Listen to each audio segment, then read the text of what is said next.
And one of the things that we have learned through the open calls, just a little bit of more on the history of that. When we started, our emphasis was on scaling a solution.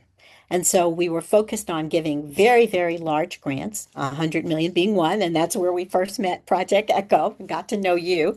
Um, and what we found from that initiative, though, was that the organizations that rated most highly in terms of having a solution that was feasible and scalable and durable tended to be in this kind of either there were single organizations that had a structure of sort of an umbrella or the leader of a network of organizations, or they were collaborations among organizations. And what we learned from that, so Project Echo is one example, right? There's the centralized hub at University of New Mexico, but there are all these other hubs and spoke kind of systems that connect expertise at the local level to expertise at sort of the intermediate level, and then there's an infrastructure provided by Project Echo.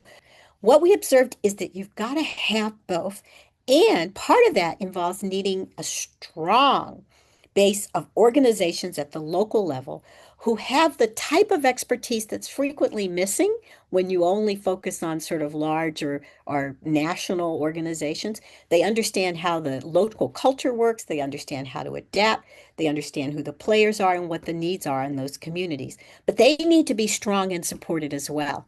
And so what's evolved for us is actually in addition to our big grants that we do through these scaling solutions, we also occasionally run open calls that are focused on strengthening the ecosystem of smaller organizations. Those tend to be general operating support to give them the kind of flexible funding they need to be durable, to be resilient, and then to be able to supply, to be part of that critical larger network.